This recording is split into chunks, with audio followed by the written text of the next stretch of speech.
UP के हाथरस में भोले बाबा के सत्संग में मची भगदड़ में 122 लोगों की मौत हो गई है। भगदड़ मचने की मुख्य वजह अब सामने आ रही है। भोले बाबा जब निकले तो चरण रज लेने के लिए उन पर महिलाएं टूट पड़ी। भीड़ हटाने के लिए वॉलंटियर्स ने वाटर कैनन का उपयोग किया। बचने के लिए भीड़ इधर उधर भागने लगी और भगदड़ मच गई। लोग एक दूसरे को रौंदते हुए आगे बढ़ने लगे। एडीजी जोन आगरा अनुपम ने चरण रज वाली खबर पर अपने कमेंट्स दिए। उन्होंने कहा कि महिलाओं से बातचीत में यह बात सामने आई है, लेकिन मैं कहना चाहूँगा कि यह पूरी चीज़ जांच का विषय है। हाथरस के फुलराई गांव में भोलेनाथ बाबा का एक दिन का सत्संग हुआ था। यह सुबह 8 से दोपहर 1 बजे तक था और इसमें 1 लाख से ज़्यादा की भीड़ जुटी थी। सत्संग स्थल पर एक शख्स ने बताया कि सत्संग खत्म होने के बाद भोले बाबा निकले। उनके चरणों की धूल लेने के लिए सैकड़ों की भीड़ बाहर की ओर दौड़ी। जैसे ही लोग झुककर धूल उठाने लगे तब भगदड़ मच गई। इसके बाद के एक के ऊपर एक चढ़े लोग बाबा के चरणों की धूल उठाने लगे। इसी चक्कर में इतना बड़ा हादसा हो गया।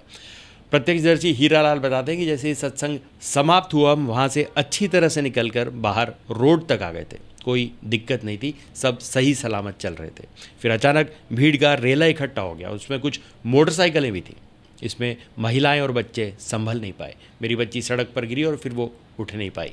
ये पूछने पर कि अंदर क्या हुआ, हीरालाल कहते हैं अंदर कुछ नहीं हुआ, ये हादसा रोड पर हुआ था। हम अंदर से अच्छी तरह से निकलकर बाहर आए और कहीं कोई दिक्कत नहीं थी।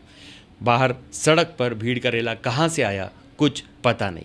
सत्संग में 1 लाख से ज़्यादा की भीड़ थी, लेकिन प्रशासन ने पूरी व्यवस्था बाबा के वॉलंटियर्स पर छोड़ दी थी।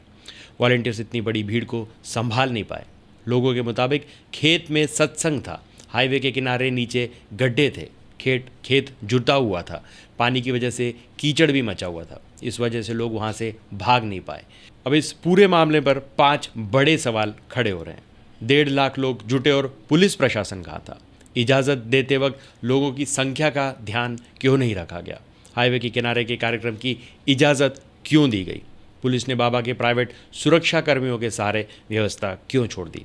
और लोकल इंटेलिजेंस भीड़ का अंदाज़ा लगाने में क्यों फेल रहा?